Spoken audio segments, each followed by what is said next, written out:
नमस्कार दोस्तों। 8th grade अभ्यास पुस्तिका विषय गणित कक्षा 7 के इस कालखंड में आपका स्वागत है। यह 8th ग्रेड अभ्यास पुस्तिका वर्ष 2023-24 के लिए जारी की गई है। इसके अंतर्गत जो चैप्टर्स दिए गए हैं उनका उद्देश्य यह है कि आप अपनी पाठ्य पुस्तक पढ़ने के बाद में अतिरिक्त अभ्यास के लिए इस 8th ग्रेड अभ्यास पुस्तिका का उपयोग करें, ताकि आपका जो लर्निंग आउटकम है, जो अधिगम स्तर है, उसमें गुणोत्तर वृद्धि हो सके। ये प्रश्न बहुत ही महत्वपूर्ण है और ये जो कंसेप्ट है, आपके कंसेप्ट को और अधिक सुदृढ़ करने के उद्देश्य से इसका निर्माण किया गया है। यह 8th ग्रेड पुस्तिका कुछ ही दिनों में भरने वाली पुस्तक नहीं है। यह हमारा जो कोर्स है, कोर्स के साथ साथ में इसको हमको भरते जाना है। जैसे अध्याय 1 हमने टेक्स्ट बुक पढ़ लिया है, उसके पश्चात हम जो है 8th ग्रेड अभ्यास पुस्तिका अध्याय 1 भरेंगे। तत्पश्चात अध्याय 2 पढ़ेंगे टेक्स्ट बुक का, फिर हम भरेंगे 8th ग्रेड अभ्यास पुस्तिका, ताकि आपने जो कंसेप्ट सीखा है वह सुदृढ़ हो सके। आइए शुरू करते हैं हम आज का वीडियो। देखिए, अध्याय 1 है पूर्णांक यानी इंटीजर्स। जैसे कि हम जानते हैं कि पूर्ण संख्याओं में जब ऋणात्मक संख्याओं को भी सम्मिलित कर दिया जाता है तो हमें जो संख्या प्राप्त होती है उसे हम कहते हैं पूर्णांक यानी इंटीजर्स। जैसे आप देख रहे हैं, शून्य से जब हम जाते हैं दाहिनी ओर तो 1, 2, 3, 4 ये होती पूर्ण संख्याएं। लेकिन जब इसी में हम जाते हैं बाईं तरफ, ऋण 1, ऋण 2, ऋण 3, ऋण 4, ऋण 5 और इसी प्रकार से अनंत तक, ये संख्याओं का जो समूह होता है इसे हम कहते हैं पूर्णांक।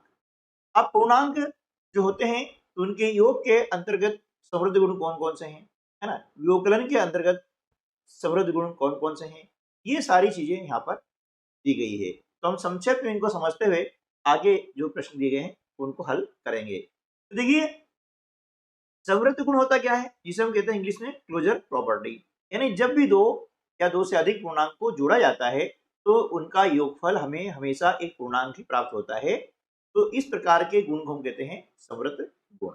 यह योग में और व्योकलन में भी लागू होता है। इसके पश्चात आता है क्रम विनिमय गुण। क्रम विनिमय मतलब होता है कि जैसे मान लिया कि 2 में हमने 3 जोड़ा, है ना, तो योगफल हमें कितना प्राप्त होता है, 5 प्राप्त होता है। और यदि हम 3 में 2 जोड़ें तब भी हमें योगफल 5 ही प्राप्त होगा। ठीक है, तो संख्याओं का ये जो गुण होता है इसे हम कहते हैं क्रम विनिमय गुण यानी कम्यूटेटिव प्रॉपर्टी। ठीक है, इसके बाद में आ जाता है साहचर्य गुण। यह भी क्रम विनिमय नियम का पालन करता है। इसके अंतर्गत कम से कम 3 संख्या होना जरूरी होता है। जैसे मान लिया जाए कि 5 धन 4 3 संख्या है, तो पहली बार में हम क्या करते हैं, इन दोनों का साहचर्य करते हैं। 5 और 4 9 धन 3, 9 और 3 हो जाए 12। अब इसी को हम जो है इस प्रकार से भी लिख सकते हैं, संख्या वही रहेगी 5 धन 4 धन 3। हम इनका साहचर्य कर देते हैं तो 5 धन 4 और 3 हो गए 7, ये होते 12। यानी साहचर्य का मतलब ये होता है कि इसमें जो क्रम विनिमय का नियम है उसका पालन होता है ना। इसमें क्या करते हैं कि समूह को बदल दिया जाता है और समूह को बदलने पर भी इसके जो मान है ना, उसमें कोई अंतर नहीं आता है। ये कहलाता है साहचर्य गुण। अब बात कर रहे थे हम योजित तत्समक की यानी एडिटिव आइडेंटिटी। तो जब भी हम किसी पूर्णांक में शून्य जोड़ते हैं तो हमें वही पूर्णांक प्राप्त होता है। जैसे 5 में हमने शून्य जोड़ा तो 5 आया। ठीक है, ऋण 5 में भी शून्य जोड़ते हैं तो आएगा ऋण 5 आएगा, यानी वही पूर्णांक प्राप्त होगा जिसमें जोड़ते हैं। इस प्रकार हम कह सकते हैं कि शून्य जो है पूर्णांकों के लिए क्या है, योज्य तत्समक। ठीक है, अब इसके बाद आती है बहुत ही महत्वपूर्ण चीज, वो आती है पूर्णांकों का गुणा करना। देखिए, गुणा हम करना सीख चुके हैं, लेकिन पूर्णांकों की गुणा में एक विशेष बात यह है कि यहाँ पर ऋणात्मक और धनात्मक पूर्णांक होते हैं। तो ये चिन्हों में गलती बहुत होती है। बस ये चिन्हों के नियम हमें याद होने जरूरी होते हैं कि देखिए, जब प्लस में प्लस का गुणा करते हैं तो गुणनफल भी प्लस में आता है। ठीक है ना, ऋण और ऋण का गुणा करते हैं तब भी उनका गुणनफल क्या आता है, धन आता है, यानी प्लस आता है। इसका अर्थ क्या हुआ, देख लीजिए, इन दोनों को ध्यान से देखेंगे। ये दोनों जो चिन्ह है वो कैसे हैं, समान चिन्ह है। तो हम कह सकते हैं कि समान चिन्हों का गुणा धन होता है। ठीक है, अब समान धन और धन भी समान होता है, ऋण और ऋण भी समान होता है। इसको संक्षिप्त में हम याद कर सकते हैं कि समान चिन्हों का गुणा धन होता है। इसी प्रकार से हम देख रहे हैं कि धन और ऋण का गुणा करेंगे तो ऋण आता है, ऋण और धन का गुणा करते हैं तब भी ऋण आता है। इसका मतलब ये हुआ कि ये चिन्ह कैसे हो गए, असमान हो गए। क्यों, एक धन है और एक ऋण है, इधर एक ऋण है एक धन है, दोनों समान नहीं है ना। जो समान नहीं है उसे हम कहते हैं असमान। तो हम कह सकते हैं कि असमान चिन्हों का गुणा हमेशा ऋण होता है। क्लियर है? तो ये चिन्हों के नियम यदि आप याद रख लेंगे तो फिर पूर्णांकों के गुणा करने में कोई दिक्कत नहीं आएगी। ठीक है ना। और यही नियम लागू होते हैं भाग में भी, यानी विभाजन में, है ना। देखिए, प्लस में हमने प्लस का भाग लाया, यानी धन में धन का भाग लगाते हैं तो भागफल धन आता है। इसी प्रकार से ऋण में ऋण का भाग लगाते हैं तो धन आता है। कहने का अर्थ क्या हुआ कि समान चिन्हों में यदि भाग लगाया जाता है तो भागफल हमेशा धनात्मक आता है ना। अब देखिए, धन में ऋण का भाग लगाते हैं, भागफल ऋण आता है। ऋण में धन का भाग लगाते हैं तो भागफल ऋण आता है। मतलब क्या हुआ कि असमान चिन्हों में यदि भाग की क्रिया होती है तो भागफल भी ऋणात्मक ही होता है। इसको यहाँ पर आसानी से समझाया गया है, आप इसको देख सकते हैं। और यहाँ पर दिए गए उदाहरण, है ना। तो उदाहरण को न समझते हुए हम आगे चलते हैं, प्रयास कीजिए, है ना, प्रश्नों को हल करने का प्रयास करते हैं। देखिए, घटाइए, ऋण 15 पुस्तक में, ऋण पुस्तक में ऋण 18, यानी क्या हुआ कि ऋण 15 में से हमें ऋण 18 घटाने हैं। देखिए, घटाने में क्या होता है कि जो जिस संख्या को हम घटा रहे हैं, है ना, उसका हम योज्य प्रतिलोम यहाँ पर लिखते हैं। कैसे, देखिए, ऋण 15, ठीक है ना। अब ऋण 18 का योज्य प्रतिलोम क्या होता है, धन 18, क्या लिखा हमने, ठीक है। अभी हमने पढ़ा था योग में चिन्हों के नियम कि जब चिन्ह असमान होते हैं, यानी एक ऋण एक धन होता है, तो क्या करते हैं, बड़ी संख्या में से छोटी संख्या घटाते हैं। अभी यहाँ पर हम चिन्हों की बात नहीं कर रहे, चिन्हों घटा के जब बात करते हैं तो बड़ी संख्या क्या हुई, 18 हुई, और छोटी संख्या हुई 15। 18 में से 15 घटाया तो क्या आएगा, 3 आएगा। अब चिन्ह लगाते हैं बड़ी संख्या का। यहाँ देख रहे हैं हम, बड़ी संख्या का चिन्ह धन है, यह धन चिन्ह लगाया जाएगा, यानी धन 3। लेकिन चूंकि अकेली संख्या आती है तो वहां पर हम धन का चिन्ह लगाते नहीं है, हम क्या लिखते हैं, 3। इसका मतलब भी धन 3 ही। क्लियर, समझा ना।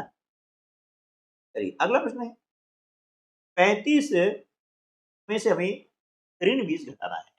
ठीक है, तो जब भी ध्यान रखिएगा, किसी संख्या को घटाना होता है तो उसका हम क्या करते हैं, योज्य प्रतिलोम जोड़ते हैं, है ना। तो यह लिखेंगे 35, अब ऋण 20 का योज्य प्रतिलोम क्या होता है, धन। ऋण है तो धन हो जाएगा, धन है तो ऋण हो जाएगा। यहाँ हो गया कि धन 20 हो गया। अब दोनों संख्या किसी है, धनात्मक है, तो इनका योगफल भी धनात्मक का, ठीक है ना। तो 35 में 20 जोड़ते हैं तो इनका योगफल कितना जाता है, 55। ठीक है, आगे चलते हैं। अब देखिए, यहाँ पर ऋण 25 में से हमें 13 घटाना है। ठीक है, ये हमने लिखा ऋण 25। अब 13 का योज्य प्रतिलोम क्या होता है, ऋण 13 हो जाएगा, ये लिखा ऋण 13। अब देख रहे हैं यहाँ पर कि दोनों ही समान चिन्ह है, ऋण ऋण के हैं, तो समान चिन्ह जुड़ जाएंगे, चिन्ह वही आएगा, वही मतलब ऋण है तो ऋण आ जाएगा। अब 25 में 13 जोड़ देते हैं तो योगफल आ जाता है 38। क्लियर, ठीक है ना। चलिए, इस प्रकार से इस प्रश्नावली के जो प्रश्नों को हम अच्छे से याद करें, सीखें और उनका बार बार अभ्यास करें, क्योंकि ये जो चैप्टर होता है इसमें काफी गलतियां होती हैं चिन्हों के बारे में, इसलिए चिन्हों के नियम को ध्यान रखें और इस चैप्टर में जितने भी प्रश्न दिए गए हैं उनका बार बार अभ्यास करें, क्योंकि अगली कक्षाओं में आपको इन चिन्हों के नियम से पाला पड़ना ही है हमेशा, है ना। इसलिए गलतियां ना करें, और गलती न करने का सबसे अच्छा जो उदाहरण है वो क्या है, बार बार प्रैक्टिस करना। बार बार आप करेंगे तो चिन्हों के नियम आप अच्छे से याद हो जाएंगे, फिर आपकी गलती बिल्कुल नहीं होगी। अब देखिए, पहला प्रश्न यहाँ पर है, सबसे छोटा पूर्णांक कौन सा है। यहाँ पर 4 विकल्प दिए गए हैं, है ना। तो देखिए, सबसे छोटा जो पूर्णांक है वो क्या है, पूर्णांक की बात कर रहे हैं, है ना। इन चारों में से सबसे जो छोटा पूर्णांक है वो क्या है, ऋण 2, ठीक है ना, क्या है यहाँ पे ऋण 2। पूर्ण संख्या नहीं पूछी है, ध्यान रखिएगा, यहाँ पूर्णांक पूछा गया है और इनमें से सबसे छोटा पूर्णांक क्या है, ऋण 2 है। तो यहाँ पर हमारा आंसर क्या जाएगा, डी, ऋण 2। अब डी ऑप्शन है, आपको क्या करना है कि ये डी वाला जो गोला है इसको करना है। इस प्रकार से डी वाले गोले को आपको करना है। अगला जो प्रश्न है कि पूर्णांकों के लिए योज्य तत्समक हैं, 4 विकल्प दिए गए हैं। अभी हमने पढ़ा योज्य तत्समक यानी किसी भी पूर्णांक में हम जब शून्य को जोड़ते हैं तो वही संख्या आती है ना। तो यहाँ पर योज्य तत्समक क्या हो गया, 0 हो गया यानी 0 हो गया है। तो ऑप्शन सी जो है हमारा सही उत्तर हो जाएगा, ठीक है ना। तो सी वाला जो यहाँ गोला है इसको हम भर देते हैं। प्रश्न क्रमांक 3, ए भागित ऋण 1 का मान क्या होगा। ठीक है, देखिए हमने भी नियम पढ़े थे चिन्हों के, उसमें देखा था कि यदि असमान चिन्ह होते हैं, देखिए एक ऐसा है धनात्मक है, इसके आगे कोई चिन्ह नहीं है, मतलब ये धनात्मक है और ये ऋणात्मक। तो असमान चिन्हों के भाग लगाते हैं तो भागफल क्या आएगा, ऋणात्मक आएगा, ठीक है। तो ए में हम 1 का भाग लगाते हैं ऋण 1 का, तो उत्तर क्या आएगा, ऋण ए आ जाएगा, है ना। ऑप्शन सी जो है हमारा सही जवाब हो जाएगा। तुम क्या करेंगे यहाँ पर ऑप्शन सी वाला जो गोला है इस गोले को फिलअप कर देंगे। प्रश्न क्रमांक 4, पूर्णांकों के लिए गुणात्मक तत्समक है। गुणात्मक तत्समक मतलब ऐसी संख्या का हम किसी संख्या में गुणा करें तो उसका गुणनफल वही संख्या आती है। तो हम जानते हैं कि पूर्णांकों के लिए गुणात्मक तत्समक होता है 1। किसी भी पूर्णांक में यदि हम 1 का गुणा करते हैं तो गुणनफल वही आएगा। जैसे देखिए कि मान लीजिए हमने ऋण 5 में 1 का गुणा किया, तो गुणनफल कितना आएगा, ऋण 5 ही आएगा, है ना। तो ये क्या हो गया, ये हो गया गुणात्मक तत्समक, यानी ए जो है हमारा सही उत्तर होगा, विकल्प ए सही उत्तर होगा। इसलिए हम क्या करेंगे, इस गोले को फिलअप कर देंगे। अगला प्रश्न है, यदि सोमवार को श्रीनगर का तापमान ऋण 3 डिग्री सेल्सियस था और मंगलवार को तापमान 3 डिग्री सेल्सियस और कम हो गया, तो मंगलवार को श्रीनगर का तापमान क्या होगा। देखिए सोमवार को तापमान कितना था, ऋण 3 डिग्री सेल्सियस, ठीक है ना। अब मंगलवार को 3 डिग्री सेल्सियस और कम हो गया, कम का मतलब होता है ऋणात्मक, ये ऋण हो गया, ऋण 3 डिग्री सेल्सियस। तो श्रीनगर का तापमान मंगलवार को क्या होगा, तो देखिए दोनों चिन्ह कैसे हैं, ऋणात्मक हैं, समान चिन्ह है, तो समान चिन्ह जुड़ते हैं और चिन्ह वही आता है, ऋण है तो ऋण आ जाएगा। 3 डिग्री और 3 डिग्री ये हो जाता है 6 डिग्री सेल्सियस। तो हमारा विकल्प डी जो है ये सही उत्तर होगा। हम यहाँ पर लिख देंगे डी, ऋण 6 डिग्री सेल्सियस, और जो गोला है डी विकल्प वाला उसको हम फिलअप कर देते हैं। अगला प्रश्न है, देखिए बहुविकल्पी प्रश्न के बाद में अब आ जाते हैं आपके अति लघुत्तरीय प्रश्न। एक ऐसा पूर्णांक युग्म लिखिए जिनका योग ऋण 3 है। युग्म का मतलब क्या होता है, जोड़ा, यानी तो आपको पूर्णांक लिखना है जिनका योग हम करें तो योग कितना है, ऋण 3 है। हम देख रहे हैं कि यहाँ पर ऋण 2 और ऋण 1 ये हो गया आपका एक युग्म। क्यों, क्योंकि इनको हम जो जोड़ते हैं, देखिए इनको जोड़े ना, ऋण 2 में हम जब जोड़ रहे हैं ऋण 1 तो इनका योगफल क्या जाएगा, ऋण 3, ठीक है। जो समान चिन्ह जुड़ते हैं चिन्ह वही आता है, ठीक है। इसके अलावा और भी युग्म आप ली सकते हैं, है ना, बहुत सारे युग्म बन जाएंगे कि जिनका योग हम करेंगे तो ऋण 3 आएगा, ठीक है। इसका अभ्यास कीजिएगा और इस प्रश्न को समझने का प्रयास करिएगा। अगला जो प्रश्न हमारा है, एक ऋणात्मक पूर्णांक और एक धनात्मक पूर्णांक लिखिए जिनका अंतर ऋण 8 है। अंतर है उनका घटाव करने पर कितना है, ऋण 8 आए, ठीक है। तो हमें यहाँ पर लिखना है एक ऋणात्मक पूर्णांक, जैसे मैंने लिखा ऋण 7, ठीक है, और एक लिखना है हमें धनात्मक पूर्णांक। ठीक है, ये मैंने लिखा एक, ये हो गया एक ऋणात्मक और एक धनात्मक। अब इनका अंतर कितना आना चाहिए? ऋण आठ आना चाहिए। अब देखते हैं कि आ रहा है क्या। देखिए ऋण 7 लिखा हमने, अंतर का मतलब होता है घटाव, ये घटाव कर दिया, ऋण लगा दिया और एक। अब यहाँ क्या हो गया, देखिए ऋण 7 है ना, ऋण 1, यानी दोनों जो पूर्णांक है कैसे हैं, ऋणात्मक है, हो गया ना। तो समान चिन्ह जुड़ते हैं और चिन्ह वही आता है, ऋण है तो ऋण आ जाएगा, 7 और 1 हो गया 8। यानी ऋण 7 और 1 को जब जोड़ते हैं, घटाते हैं, है ना, इनका अंतर कितना आएगा, ऋण 8 आएगा। ठीक है,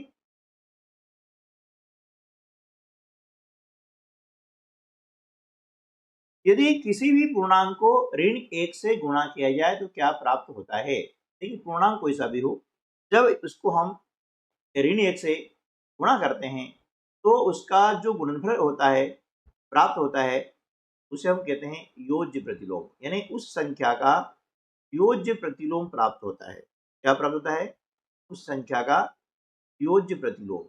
ठीक है, अब योज्य प्रतिलोम कैसे, उसको थोड़ा सा हम यहाँ पर समझ लेते हैं। ठीक है, इसे मान लिया कि संख्या हमारे पास में 4 है। ठीक है, अब इसमें यदि हमने ऋण का गुणा किया तो गुणनफल कितना आता है, ऋण 4, है ना। तो 4 का योज्य प्रतिलोम होता है ऋण 4। क्यों कि 4 और ऋण 4 को जब हम जोड़ते हैं, है ना, ये 4 और ऋण 4 को जोड़ते हैं तो इनका योगफल क्या आता है, 0 आता है। ठीक है, 0 आएगा। जब दो संख्याओं का योगफल 0 आता है तो दोनों एक दूसरे के योज्य प्रतिलोम कहलाते हैं। ठीक है ना। अब मान लीजिए ऋण 5 है, अब ऋण 5 में हमने ऋण का गुणा किया, कितना आएगा, धन 5 आ जाएगा। यानी ऋण 5 का योज्य प्रतिलोम क्या हो जाएगा, 5 हो जाएगा।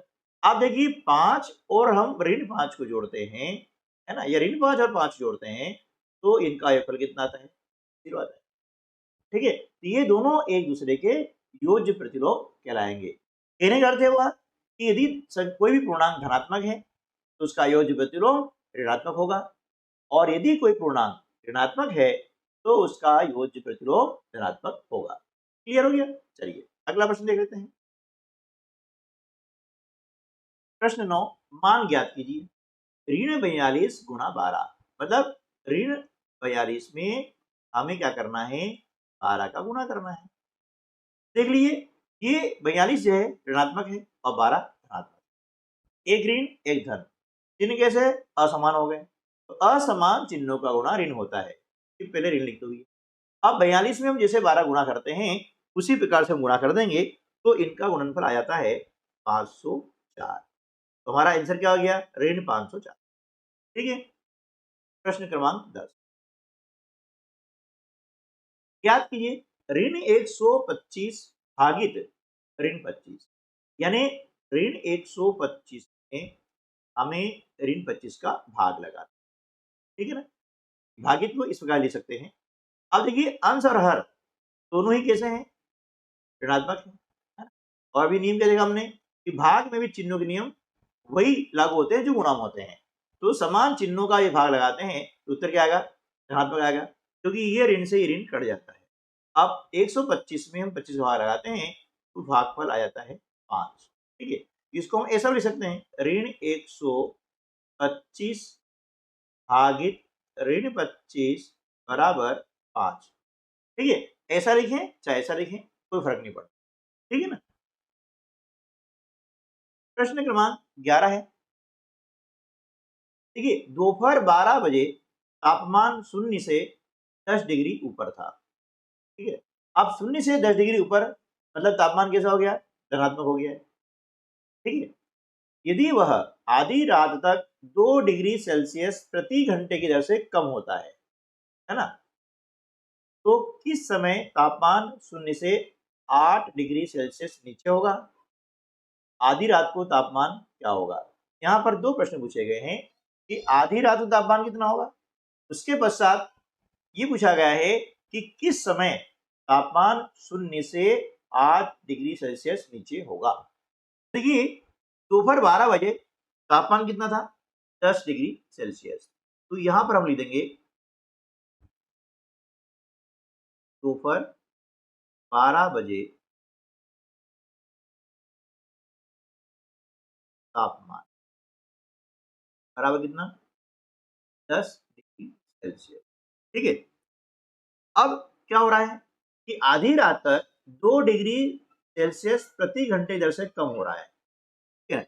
अब आधी रात यानी रात के 12 बजे। ठीक है ना। अब यहाँ पर मैं लिख देता हूँ, है ना।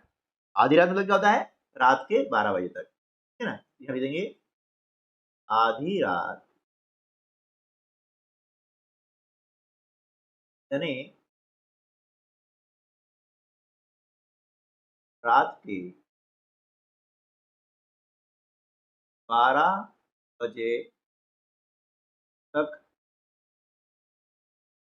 अब कितना कम होगा तापमान, देखिए 12 बजे तक, तो 1 घंटे में 2 डिग्री सेल्सियस कम हो रहा है ना।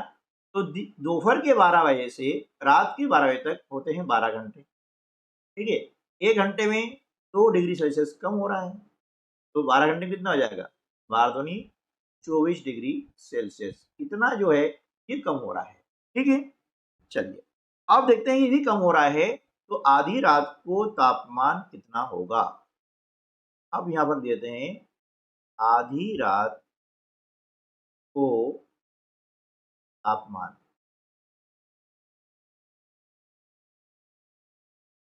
अब देखिए दोपहर 12 बजे तापमान था 10 डिग्री सेल्सियस। ठीक है। अब उसके बाद में ये कम हो रहा है, देखिए कम हो रहा है मतलब ऋणात्मक आएगा, ये ऋण हो जाएगा। कम हो रहा है, कम के लिए हम जगह ऋण का चिन्ह लगाते हैं। 24 डिग्री सेल्सियस। अब 10 डिग्री सेल्सियस में से हम 24 डिग्री सेल्सियस घटाते हैं, यानी एक ऋण है एक धन है, तो बड़ी संख्या ऋण वाली है, ऋण चिन्ह लगा दीजिए आप। 24 में से 10 कम करते हैं तो आता है 14 डिग्री सेल्सियस। यानी रात के 12 बजे तापमान कितना था, 14 डिग्री सेल्सियस। ये हमारा एक उत्तर आ गया। आ गया। अब पूछा गया है कि किस समय तापमान 0 से 8 डिग्री सेल्सियस नीचे होगा। तो देखिए अब दोपहर 12 बजे जो तापमान है वो कितना है, 10 डिग्री सेल्सियस। तो 10 डिग्री सेल्सियस, और यहां पर हम देख रहे हैं कि 0 से नीचे, इसका मतलब हुआ ऋण 8 डिग्री सेल्सियस। यानी इस तापमान के मध्य कितना अंतर होगा। ठीक है। तो यहां पर हम लिखते हैं 10 डिग्री सेल्सियस और 0 से नीचे, नीचे मतलब ऋणात्मक, ऋण 8 डिग्री सेल्सियस के मध्य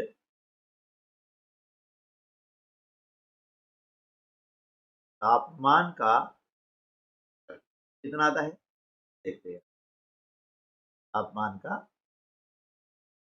ठीक है। अब देखिए 10 डिग्री सेल्सियस में से हम क्या करेंगे कि ये जो है ऋण 8 डिग्री सेल्सियस, इसको हम क्या करेंगे, माइनस करते हैं। कितना आता है ना, ये माइनस माइनस क्या हो गया, गुणा करने पर प्लस होता है ना। तो 10 डिग्री सेल्सियस और 8 कितना हो गया, 18 डिग्री सेल्सियस से जुड़ जाता है। ठीक है। तो ये 18 डिग्री सेल्सियस जो तापमान होता है तो कितने घंटे में होता है, उसके लिए हम यहाँ पर लिख लेते हैं 0 से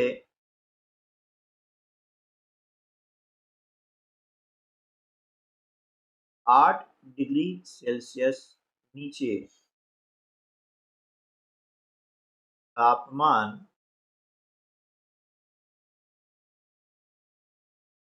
जाने में लगा समय। इतना तापमान जब गया है ना, तो कितना समय लगा, तो हमें समय ज्ञात करना है यहाँ पर, है ना। पूछा ना कितने बजे।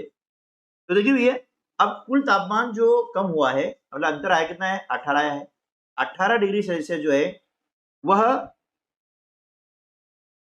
कुल हुआ। अब 1 घंटे में 2 डिग्री सेल्सियस कम हो रहा है, तो 2 का भाग लगाते हैं, है ना। 2 नवे 18, यानी 9 घंटे में वह तापमान कितना हो जाएगा, 0 से 8 डिग्री सेल्सियस नीचे हो जाएगा। ठीक है। अब देखिए 9 घंटे यानी दोपहर 12 बजे से जब 9 घंटे में गिनते हैं तो समय क्या आता है, रात्रि के 9 बजे। 9 घंटे अर्थात, है ना, क्या जाएगा, रात्रि के 9 बजे। फिर क्या जाएगा, रात्रि के 9 बजे जो है तापमान हमारा 0 से 8 डिग्री नीचे होगा, है ना। रात्रि के 9 बजे तापमान शून्य से 8 डिग्री सेल्सियस नीचे होगा। ठीक है, ये हमारा हो गया उत्तर। क्लियर? उम्मीद है आपके समझ में आ गया होगा। अगला जो प्रश्न है हमारा, प्रश्न क्रमांक 12, मान ज्ञात कीजिए। 11 भागित बड़ा कोष्टक, उसके अंदर है छोटा कोष्टक, ऋण 2, छोटा कोष्टक बंद, धन 1, बड़ा कोष्टक बंद। इसको हमें हल करना है, सरल करना है, मान ज्ञात करना है। हाँ, तो चलिए 11 भागित बड़ा कोष्टक, करे छोटा कोष्टक, ठीक है, 11 भागित, सबसे पहले हम क्या करेंगे, एक कोष्टक के अंदर जो संख्या है इसको बाहर निकालते हैं, तो ऋण 2। अब देख रहे हैं एक संख्या ऋणात्मक है और एक धनात्मक है, तो क्या करेंगे, चिन्ह कैसे हैं, विपरीत है, ठीक है ना। तो बड़ी संख्या में से छोटी संख्या घटा दो और चिन्ह लगा दो बड़ी संख्या, है ना। जब ऐसा घटाते हैं तब इनके जो चिन्ह है इनको इग्नोर कर देते हैं, मान लिया ये चिन्ह नहीं है, तब हम घटाव कैसे करते हैं, बस वो आप ध्यान रखिएगा, है ना। तो आपको समझ में आसानी से आ जाएगा। तो इसका उत्तर क्या हो जाएगा, ऋण 1 आ जाएगा, है ना। अब देख रहे हैं कि भाग में एक धनात्मक है एक ऋणात्मक है, तो भागफल भी कैसा आएगा, धनात्मक आ जाएगा। 11 में 1 का भाग लगाते हैं तो भागफल भी 11 आता है, तो हमारा आंसर क्या आएगा, ऋण 11। ठीक है, अगला प्रश्न है, वितरण गुण का उपयोग करते हुए मान ज्ञात कीजिए। यहां पर आपको दिया है 70 गुणित ऋण 19 धन ऋण 1 हाँ 70। वितरण गुण का मतलब क्या होता है कि किसी भी योग वाला या अंतर वाला जो युग्म होता है उसमें किसी संख्या का गुणा करना होता है, तो उनका क्या करते हैं, वितरण कर देते हैं। ये वितरण क्या हुआ है, अब इसका जो संक्षिप्त रूप है हम देख लेते हैं। देखिए कि यहाँ पर जो प्लस चिन्ह लगा हुआ है या तो प्लस आएगा या फिर माइनस आएगा वितरण गुण के लिए, है ना, ध्यान रखिएगा। तो इसकी तरफ देख रहे हैं ये गुणा का चिन्ह लगा हुआ है, यानी एक पद हो गया है और यहाँ से हो गया ये दूसरा पद हो गया है, दोनों पदों में कॉमन क्या है, 70। अब देख रहे हैं तो हमने क्या किया, ये 70 को बाहर निकाला, ठीक है। अब इसके बाद में जो संख्या बची उसको लिख लेते हैं, ऋण 19, ठीक है, हमने ऋण 19 धन का चिन्ह लगाया, धन लगा दिया, और ये क्या बचा, ऋण 1 बचा है, ठीक है। ये 70 यहाँ आ चुका है, क्लियर। अब देखिए 70 कोष्टक लिखेंगे। अब देखिए ऋण 19 धन ऋण 1, यानी दोनों संख्याएं ऋणात्मक है, जब जोड़ेंगे समान चिन्ह है तो जुड़ जाएगा और चिन्ह वही आएगा, यानी ऋण है तो ऋण आ गया। अब 19 में जोड़ते हैं कितना आता है, 20 आ जाता है। अब इसका मतलब क्या हुआ, इसका अर्थ ये हुआ कि 70 गुणा, इसको लिख देंगे छोटे कोष्टक में, ऋण 20। अब एक धन है एक ऋण है, तो गुणा करेंगे तो गुणनफल भी ऋण में ही आता है, ठीक है, ये ऋण आ गया। अब 70 में हमने 20 का गुणा किया, कितना आएगा, 7 दूनी 14 आ गया ये, और 2 शून्य हमने ऐसे लिख दिए, ये हमारा आंसर आ गया, ठीक है। चलिए प्रश्न क्रमांक 14, ऋण 5 गुणा 4 से शुरू करते हुए ऋण 5 गुणा ऋण 6 ज्ञात कीजिए। कैसे करना है इसको समझ, बहुत आसान है। ऋण 5 देंगे, ऋण 5 गुणा 4 पहले लिख लेते हैं, फिर हम उसका गुणा करेंगे ना, गुणनफल कितना आता है, ठीक है, ये ज्ञात करना है, गुणा ज्ञात करना है, ठीक है। फिर ऋण 5, इसमें क्या करेंगे, कम करेंगे, क्योंकि यहाँ पर ऋण 4 है ना, जो कि 4 से छोटा होता है, इसलिए हमें घटाना होगा, यानी 4 से कम क्या हो गया, 3 हो गया। ऋण 5 गुणा 2, फिर इसके बाद में ऋण 5 गुणा 1, ऋण 5 गुणा 1 से छोटा क्या होता है, 0, ठीक है ना। अब उसके बाद लिख लेते हैं ऋण 5 गुणा 0 छोटे का जाएगा, ऋण 1, ऋण 5 गुणा ऋण 2, ऋण 5 गुणा ऋण 5 गुणा 4, ऋण 5 गुणा ऋण 5 और ऋण 5 गुणा ऋण 6, ठीक है, ये तो करना है। इसका हम गुणनफल याद कर सकते हैं, है ना, एक धन एक ऋण है, गुणनफल में क्या आएगा, चिन्ह ऋण का जाएगा, 5 चौके, ठीक है। इस प्रकार से ऋण 5 में 3 को गुणा करते हैं तो ऋण 5, ऋण 5 में 2 गुणा करेंगे तो ऋण 10, ऋण 5 में 1 गुणा करेंगे ऋण 5, शून्य गुणा किसी भी संख्या में करते हैं गुणनफल आता है शून्य।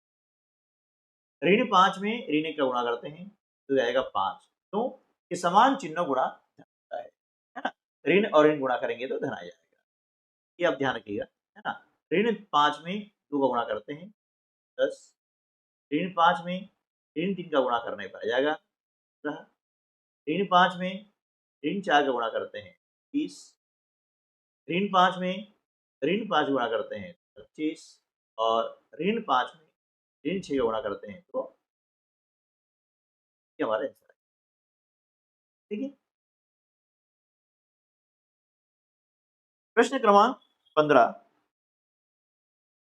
बहुत ही बढ़िया प्रश्न है ना, और ये दीर्घ उत्तरीय प्रश्नों के अंतर्गत परीक्षा में आ सकता है, बहुत महत्वपूर्ण है। 15 प्रश्नों वाले एक कक्षा टेस्ट में प्रत्येक सही उत्तर के लिए 4 अंक दिए जाते हैं और प्रत्येक गलत उत्तर के लिए ऋण 2 अंक दिए जाते हैं। ठीक है ना, यदि आपने प्रश्न सही किया है तो आपको मिलेंगे 4 अंक, और यदि प्रश्न का उत्तर गलत है तो आपको ऋण 2 अंक मिलेंगे, मतलब 2 अंक कम हो जाते हैं। ठीक है ना, अब इस प्रश्न को 2 भागों में बांटा गया है। पहला भाग क्या है कि अ है ना, इसको हम यहाँ पर हल कर लेते हैं। अ वाला भाग, गुरुप्रीत सभी प्रश्नों को हल करती है ना, ये लड़की का नाम है गुरुप्रीत, वह सभी प्रश्नों को हल करती है। 15 प्रश्न है सभी कुल मिला करके, ठीक है ना। उसके उत्तरों में से केवल 9 सही है। कितने प्रश्न सही है? 9। अब 9 सही है तो गलत कितने हो गए? 15 में से 9 हम घटा देंगे, कितना आता है? 6। ठीक है ना, उसने कुल कितने अंक प्राप्त किए ये हमें ज्ञात करना है। क्लियर, आगे समझ ना। चलिए इसको अब यहाँ पर लिख लेते हैं। प्रत्येक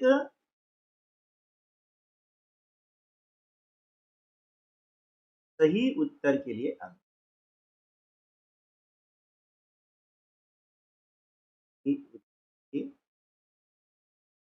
ये अंक कितने अंक हैं? एक हमने 4 अंक, ठीक। उसके बाद में प्रत्येक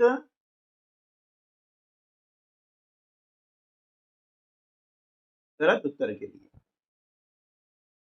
गलत उत्तर के लिए अंक कितना है? ये दिया हुआ है ऋण 2। ठीक है, ये ऋण। अब आगे चलते हैं। अब देखिए गुरप्रीत ने 9 प्रश्न सही किए हैं। कितने किए हैं? 9 प्रश्न सही किए हैं। तो यहां पर हम लिख लेंगे गुरप्रीत ने, गुरप्रीत ने 9 प्रश्न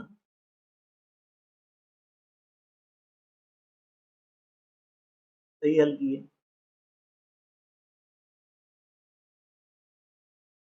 और 6 प्रश्न गलत हल किए, है ना। फिर कुल प्रश्न 15 थे, उसमें से 9 उसने सही किए, तो गलत कितने हो जाएंगे? है ना, 15 में से 9 घटा देंगे तो गलत कितने होंगे? 6 प्रश्न। तो 6 प्रश्न उन्होंने क्या किया? गलत किए हैं। ठीक है, ये गलत किए हैं हमने। क्लियर हो गया ना, यानी कुल प्रश्न कितने थे? 15 थे, 15 में से 9 प्रश्न सही किए हैं। ठीक है, तो 15 में से 9 घटा दो, बचे कितने? 6। तो 6 प्रश्न उसने क्या किया? गलत किया है। अब हमें देखना है किसको सही, जो उसने प्रश्न किए उससे कितने अंक मिलेंगे। देखिए अब आगे चलते बन, सही उत्तर के लिए, सही उत्तर के लिए प्राप्त अंक। देखिए एक प्रश्न के लिए यदि एक प्रश्न सही है तो उसके लिए 4 अंक मिलते हैं, है ना। उसने 9 सही किए हैं तो क्या हो जाएगा? 9 में हम 4 का गुणा कर देंगे, 9 चौके 36 अंक। ठीक है, अब इसी प्रकार से हम निकालेंगे कि गलत उत्तर के लिए अंक मिले। गलत उत्तर के लिए प्राप्त, ठीक है ना। अब उसने कितने प्रश्न गलत किए हैं? 6 प्रश्न किए, 6 गुणा, भाई एक गलत प्रश्न उन्होंने किया है, उत्तर गलत किया है, तो उसके मिलते हैं ऋण 2 अंक। इसमें क्या करेंगे, 6 में ऋण 2 का गुणा करते हैं, तो कितना आ जाएगा, ऋण 12, ठीक है। अब दोनों क्या करेंगे, जोड़ देंगे, है ना, तो इसे कुल कितने अंक मिले, लिखेंगे अतः गुरुप्रीत द्वारा प्राप्त कुल अंक, है ना, कुल अंक, इसमें क्या हो जाएगा, दोनों हम जोड़ देंगे, 36 धन कोष्टक में ऋण 12, देगा 36 धन और ऋण गुणा करते हैं ऋण आता है, ठीक है। तो 36 में से 12 घटाते हैं, कितना आ जाएगा, 24, यानी जो गुरप्रीत है इसे 24 अंक मिले, ठीक है। अब अगला जो भाग है वह क्या है, उसके एक मित्र ने सभी प्रश्न हल किए हैं, इसमें केवल 5 उत्तर सही है। अब 5 सही है तो गलत कितने हो जाएंगे, 10 उत्तर गलत होगा भैया, हाँ 10 उत्तर क्या हो गए, गलत हो गए। तो उस मित्र के प्राप्त अंक कितने हैं, ठीक है ना। चलिए यही इसमें रहेगा। अब हम यहाँ याद कर लेते हैं उसके मित्र द्वारा, यानी ब जो हमारा पार्ट है इसका, यहाँ पर लीजिए ब, ठीक है। अब उसके मित्र को जो है, उसके मित्र को सही